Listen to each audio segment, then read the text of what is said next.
Hello and welcome to Denslet, a channel for intelligent and curious people like you who are searching for human sexuality in the era of artificial intelligence. And in this channel, usually we try to find a best possible answer to a question.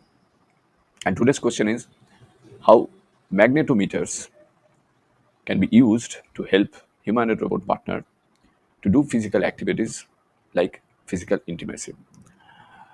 We have not discussed it yet. This part, magnetometers. So that is the first part.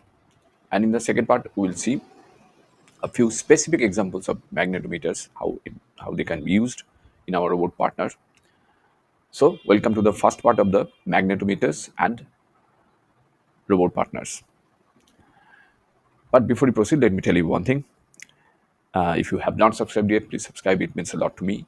And if you have already subscribed, tons of thanks. It gives me a lot of strength.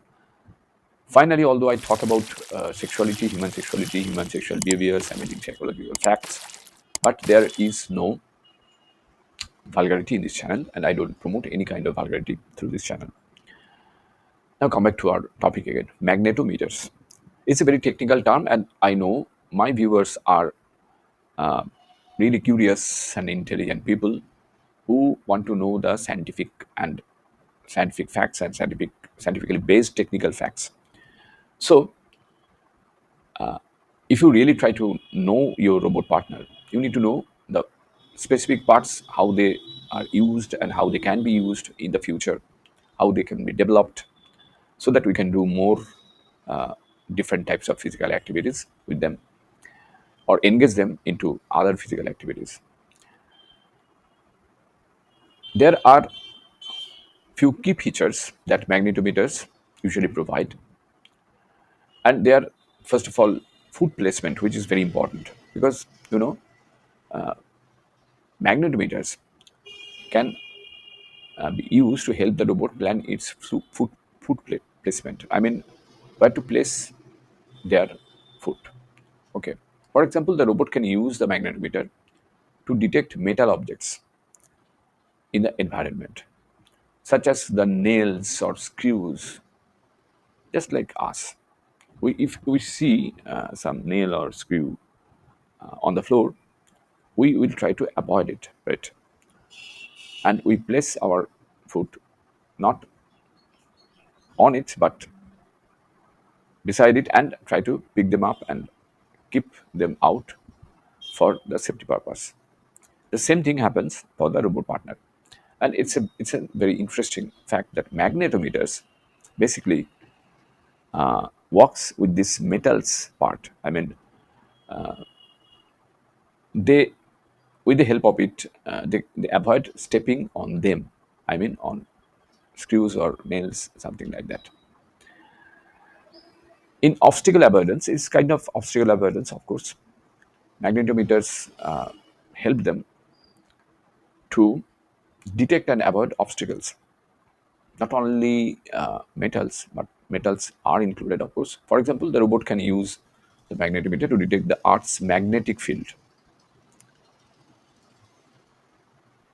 and caused by a metal object, such as a car or a person, and avoid colliding with it. I mean, you know, magnetic field, that means Earth's magnetic field, and trying to detect the Earth's magnetic field is a very important and key factor because with the help of detecting from that detection we can avoid those obstacles. Okay. And the humanoid robot does that with the help of magnetometer.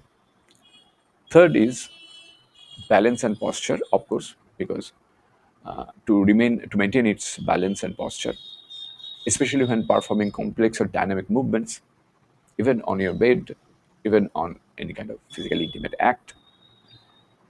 This information, I mean magnetometers, helps the human robot partners to measure the robot's orientation relative to the Earth's magnetic field.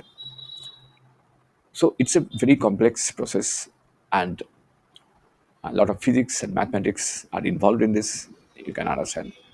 This information can ultimately used to help the robot maintain its balance and posture. And finally, the manipulation, because you know that magnetometers can also be used to help the robot manipulate objects. For example, the robot can use the magnetometer to detect the Earth's magnetic field caused by a metal object, such as a wrench, or it could be a screwdriver, and it can so that it can pick it up. Okay, so there are several key things, key features, key actions that a robot partner does with the help of magnetometer, and they are very important. Without magnetometer, they cannot do that. I hope it helps you to gain more insights about your robot partner. So thanks for watching. Thanks for your time. Have a nice day. Stay safe and take care.